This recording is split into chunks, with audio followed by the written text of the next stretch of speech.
T'es-tu déjà demandé s'il y avait autre chose que les croyances limitantes de notre vie présente qui pouvaient bloquer la circulation d'énergie en nous? T'es-tu déjà aussi demandé si c'était pas un peu trop flyé ou ésotérique de parler de débrouiller nos fréquences pour mieux recevoir les messages? Eh bien, si ça t'intrigue de penser aux vies antérieures, aux liens transgénérationnels et tout ce tralalala, ben reste là parce qu'on regarde tout ça ensemble après l'intro. Parce qu'on a tous des vies occupées, des agendas surchargés et que malgré tout, on aimerait apprendre à se déposer. L'architecte de l'âme, c'est ta pause zen. Un endroit pour t'aérer le cerveau, arrêter de réfléchir et juste te laisser inspirer. Un endroit pour toi, pour apprendre à sortir du mode cruise control qu'on a adopté et recommencer à cultiver la joie. Ensemble, on va se les remettre les deux mains sur le volant. Bienvenue dans l'architecte de l'âme. Bienvenue chez toi. Moi, je crois qu'il y a plus que les croyances limitantes de notre vie présente qui bloquent nos énergies, qui empêchent de circuler et qui créent nos brouillards. Il y a des fois où on s'observe, où on fait des décodages de croyances, mais pourtant, on manque quelque chose. Il y a une petite vibration qui est quand même pas libre en nous, qui circule pas aisément. On sent vraiment qu'il y a de l'interférence. Je ne sais pas si ça t'est déjà arrivé de sentir que tu avais l'impression que tu sentais tes émotions, que tu avais rationalisé une situation. Et pourtant, même si tu faisais tes étapes du deuil, ton processus de changement, ton accueil, ton acceptation, il y avait toujours quelque chose qui restait comme un nœud. Moi, ça m'arrive quelquefois. Et je parlais de ça avec une amie. Et elle est hypnothérapeute et elle me disait que c'était très possible dans sa branche à elle d'aller chercher des débrouilleurs de fréquences ailleurs que dans notre vie présente. Alors en jasant ensemble, on a découvert que, autant selon elle que selon moi, il y aurait 5 interférences à notre fréquence pour nous permettre d'être bien ancrés dans notre incarnation terrestre présente. La première, c'est bien sûr celle de nos croyances limitantes dans la vie actuelle, mais il y aurait aussi 4 bloqueurs qui viennent de nos vies d'avant. Et c'est sûr que pour avoir cette conversation-là, tu dois être d'accord qu'il y a d'autres vies, d'autres possibilités et que l'âme est bien plus qu'un corps physique. Alors ensemble, on s'est amusé à regarder qu'est-ce que pouvaient être les 5 blocages possibles dans la circulation énergétique de notre vie actuelle. Qu'est-ce qui crée nos nœuds, nos chaos, nos blocages? Qu'est-ce qui fait que même quand on fait le travail, des fois, on a l'impression que ça s'en va pas ou que ça revient? Et pour ces 5 blocages possibles-là, on a trouvé les croyances de la vie présente, les traumatismes de nos vies antérieures, les contrats d'âme, les vœux du passé, et la lignée ancestrale. Nos cellules ont une mémoire, et cette mémoire-là, elle influence notre réalité. Puis je pense qu'on minimise cette réalité-là qui est dans nos cellules parce que c'est trop ésotérique, parce que c'est un peu spécial. À l'époque, on disait New Age, granola. Et ça vient chercher un peu trop le côté spirituel, où c'est difficile de croire, où c'est difficile de donner vie à quelque chose qui ne se mesure pas. Mais pourtant, lorsqu'il y a des moments plus durs dans la vie, puis qu'on sent qu'il y a comme une rigidité, qu'il y a comme quelque chose qui est cristallisé dans notre corps, dans nos pensées, on le sait qu'il y a autre chose. On le sait qu'il y aurait moyen de faire circuler l'énergie. Et puis quand tu défais tes croyances, ben des fois, il y a quand même des patterns qui reviennent. Alors, je ne veux pas te dire que c'est peine perdue de défaire tes croyances, bien au-delà de ça. Mais des fois, même quand on a fait le travail, on dit « je comprends pas », même avec la foi, avec l'accueil, il y a quelque chose de plus grand que moi qui se passe. Et en jasant avec mon ami hypnothérapeute, on s'est dit que des fois, dans le corps, il pouvait y avoir une mémoire cellulaire qui est attachée à quelque chose qui ne vient pas de la vie de maintenant, qui ne vient pas du présent. Et même si c'est très bizarre comme sujet, j'avais envie qu'on ouvre la porte aujourd'hui parce que je trouve ça intéressant, parce que ça me parle, puis parce que j'avais envie d'avoir ton avis. Alors, les bloqueurs d'énergie, bien sûr, tu as les croyances limitantes, c'est-à-dire les croyances qu'on adopte entre 0 et 17 ans, celles que on va établir nous-mêmes entre 0 et 7 ans, puis celles que la société va nous demander d'ingérer ou d'adhérer à peu près entre 12 et 17 ans. Pour ça, j'ai un décodage dans un épisode précédent, dans la boîte à outils, et on peut vraiment travailler pour aller chercher quel besoin est non répondu qui fait qu'il y a un manque de circulation fluide d'énergie. C'est simple décoder des croyances de vie présente, c'est quand on croit à quelque chose qui finalement on se rend compte que ça ne nous sert à rien. Comme quand on croit que quand on prend un travail, c'est pour la vie. On n'a pas été éduqué qu'on pouvait changer de travail aux 2-3 ans. On est éduqué que c'est bon d'avoir un travail 10-20 ans. Moi, en tout cas, j'y croyais. Mais je me suis rendu compte que c'était pas du tout ma croyance, que finalement, mon besoin, c'était un besoin de stabilité. C'était un besoin d'être vu comme quelqu'un de constante et je pouvais aller chercher ça ailleurs.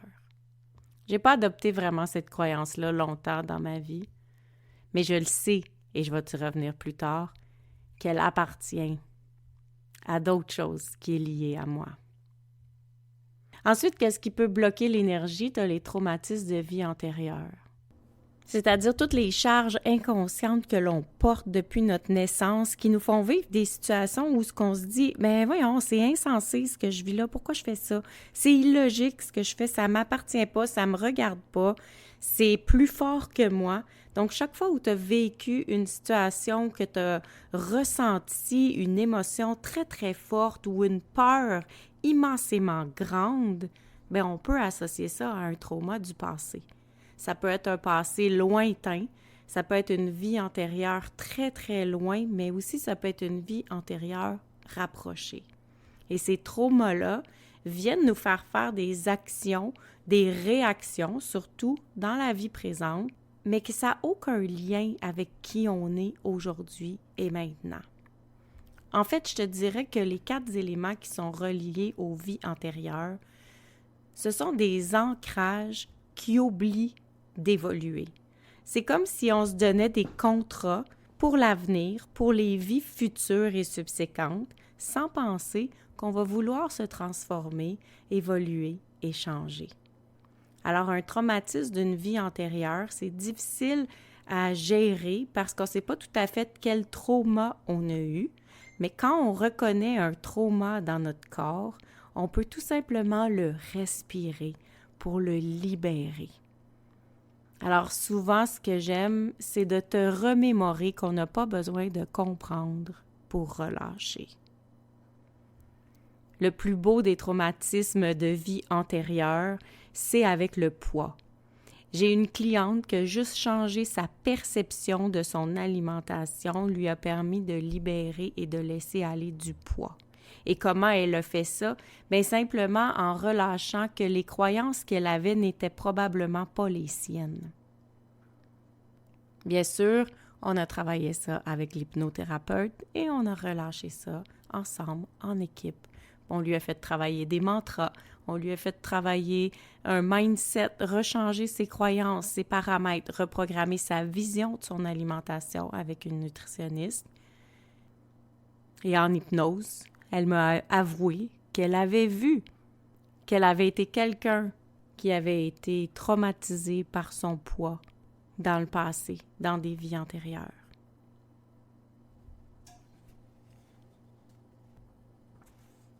Ensuite, les contrats d'âme. Les contrats d'âme, j'adore.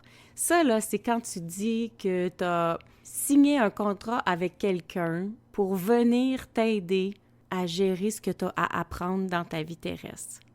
Je le dis souvent, on a choisi nos parents. Ça, c'est un contrat d'âme. On choisit les gens qui vont être dans notre entourage, dans notre intimité, qui vont avoir les mêmes blessures que nous pour pouvoir se permettre d'évoluer ensemble. Mais on choisit aussi des gens qui vont nous blesser pour nous permettre de pouvoir venir vivre l'expérience et voir comment on va la traverser.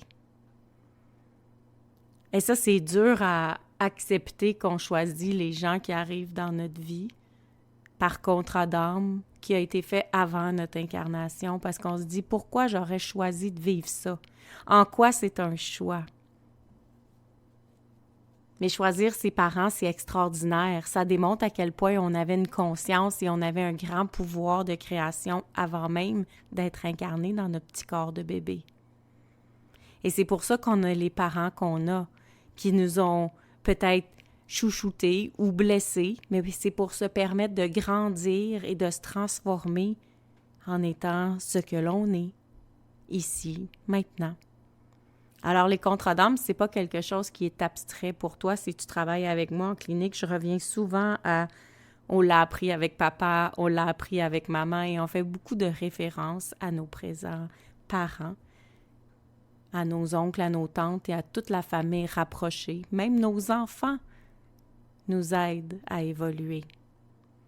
Les contrats d'âme, j'adore. Je trouve que c'est vraiment quelque chose de fou de croire, de penser qu'on a eu cette réflexion-là de prendre des contrats avec d'autres âmes avant de s'incarner pour se permettre de juste mieux évoluer.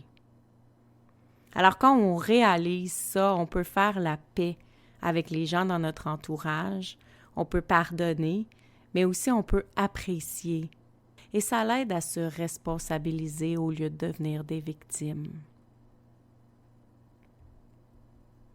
Les vœux du passé, ce sont aussi des bloqueurs d'énergie ou des brouilleurs de fréquences.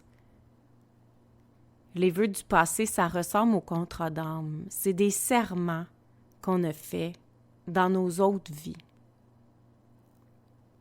Et moi, j'aimerais rajouter même peut-être un serment que tu t'es fait quand tu étais petite. Tu sais, une promesse que tu t'es fait enfant.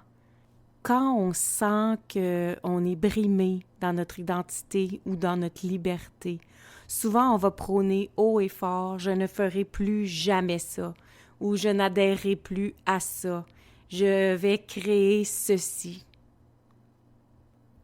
Comme moi, j'avais dit « je vais changer le monde un homme à la fois ». J'avais dit ça quand j'étais petite. Mais tu comprendras que c'est pas à 16 ans que j'ai rencontré l'homme de ma vie puis que je l'ai pas marié pour être ensemble pendant 25, 40, 70 ans. Parce que quand je faisais cette blague-là, en étant petite, jusqu'à, je te dirais, 12, 20 ans, je faisais cette blague-là, bien, c'est ça qu'on crée. On crée avec nos mots, avec nos vœux, avec nos serments, quelque chose qui va devenir du concret. Puis quand je disais « je vais changer le monde un homme à la fois », je disais pas un humain à la fois, là, je disais littéralement un homme à la fois. Alors, c'est tout à fait normal que si j'ai eu un vœu comme ça, ben je peux pas rencontrer l'homme de ma vie à 16 ans parce que moi, j'ai décidé que j'allais changer le monde un homme à la fois. Alors, c'est tout à fait normal aussi que dans mes 30 premières années, j'étais la sauveuse de tous mes conjoints. Il y a des grands serments, des grands vœux qu'on fait comme ça dans les vies, la jeune vie, jeune adulte ou les vœux du passé, dans d'autres vies antérieures, qui vont venir teinter notre existence. Et c'est souvent en toute innocence et en toute naïveté qu'on crée ces serments-là. Mais ça a un pouvoir de conséquence extraordinaire parce qu'on a le pouvoir de créer. Alors, on va créer exactement ce qu'on a mentionné, ce à quoi on veut croire. Et pourtant, c'est juste une chaîne qu'on est en train de se mettre au pied. Alors, les vœux du passé, ça vient aussi embrouiller tes fréquences. Ça vient faire gricher ton existence. Tu sais, comme la vibration, l'onde radio de ta vie, ben ça vient la brouiller parce que tu as fait une demande et tu reçois selon ta demande. Mais dans le fond, ta demande, c'était pas ça que tu voulais dire. C'était pas ça que tu voulais recevoir. Et ce que j'aime le plus, quand je discute avec mon ami hypnothérapeute, c'est quand on parle de lignée ancestrale. C'est tellement fort ce qui peut ressortir d'une lignée ancestrale ou une lignée transgénérationnelle. Toutes les croyances qui sont issues de notre famille. Toute la lignée de bon et de mauvais, l'échelle de valeur bien-mal qui vient de notre lignée familiale. Autant dans ta lignée présente, tes parents, tes grands-parents, tes arrière-grands-parents, que plus loin en arrière jusqu'aux colonisateurs. Il y a un champ énergétique qui est associé à ta famille qui va jouer un grand rôle dans ta vie. Présentement, on est à peu près tous dans la même lignée ancestrale du patriarcat, c'est-à-dire qu'on a appris à vivre selon le bien et le mal décidé par le masculin. Le principe masculin serait le principe fort depuis le dernier millénaire et il y a une émergence du principe féminin depuis les 50 dernières années. Ça, c'est la lignée ancestrale, transgénérationnelle, collective. Mais toi, t'en as aussi. Il y a des croyances que tu portes qui ne sont pas tout à fait les tiennes. Et quand les croyances ne sont pas les tiennes, mais que tu y adhères quand même, que tu te sens comme obligé de le faire, même si tu sais très bien que tu n'y crois pas, mais ça peut venir de ta lignée ancestrale. Je te disais que j'allais te revenir avec mon exemple du travail. Bien, c'est clair que pour moi, avoir une job pendant 20 ans, ça ne m'appartient pas. C'est pas moi qui crois à ça, c'est mon papa. Pour lui, c'est très important d'avoir le même travail pendant longtemps. Non seulement ça démontre une stabilité, mais ça démontre une puissance, une fiabilité et un certain niveau de réussite. Alors que si tu m'écoutes présentement, tu sais que j'adore me réinventer. Tu sais que j'ai pas peur de me réinventer et tu sais que c'est pas pour moi mal de se réinventer. Mais il y a quand même quelque chose qui appartient à ma lignée ancestrale, parce que quand je te dis que ça fait 15 ans que je suis dans le métier de l'enseignement, j'ai une fierté de dire que ça fait 15 ans que je le fais. Et cette fierté-là, je le sais très bien qu'elle est associée à ma lignée transgénérationnelle. Je le sais qu'il y a une partie de cette fierté-là qui vient pas de mes croyances à moi, qui vient des croyances de toute la famille en arrière de moi. Tout leur système de valeurs à eux. C'est eux qui me font être fière. Parce que moi, là, honnêtement, je suis juste fière de qui je suis et de ce que je fais au quotidien. Et pour moi, ça ne change rien que je le fais depuis 15 ans, 20 ans ou 2 ans. Parce que de toute façon, même si ça fait 15 ans que je suis en enseignement, mes programmes, ils changent à chaque année. Alors, tu vois, je réponds à mon besoin de créativité en changeant mes programmes à chaque année, mais je réponds au besoin transgénérationnel, à ma lignée ancestrale, d'être dans le même métier depuis 15 ans. Et plus on travaille sur ces coupures-là, plus on peut relâcher certains bloqueurs pour nous permettre de se propulser encore plus loin, c'est-à-dire éveiller nos forces, nos qualités, et rendre profitable de porter ces idées-là. Au lieu que ce soit des fardeaux, ça devient des propulseurs, ça devient des inspirations d'avoir dépassé les aspirations de nos ancêtres et pouvoir se lancer comme on a envie de se lancer, sans être attaché par leur filet de sécurité. Alors, de jaser comme ça, de lignée ancestrale, de liens transgénérationnels, ça me fait réaliser à quel point, quand je te parle d'énergie, quand je te parle de chakra, quand je te parle de circulation, d'énergie ou de fluide ou de vibration ou d'onde à l'intérieur de soi, mais il y a tellement de possibilités. Mais c'est bien d'avoir plusieurs idées pour se déposer une fois de temps en temps, quand ça va pas, quand ça bloque, quand ça cristallise pour se dire « OK, est-ce que ça m'appartient? Est-ce que ça m'apporte quelque chose? Et sinon, est-ce que c'est possible de relâcher? » Alors, tout ce qu'on vient de voir, les 5 bloqueurs, les 5 brouilleurs de fréquences énergétiques, c'est juste pour rassurer ton mental. Parce que dans le cœur, dans les tripes et dans l'âme, on n'a pas besoin de savoir de où ça vient. On a juste besoin de respirer, laisser circuler et faire confiance que si on demande de libérer, la légèreté va s'installer.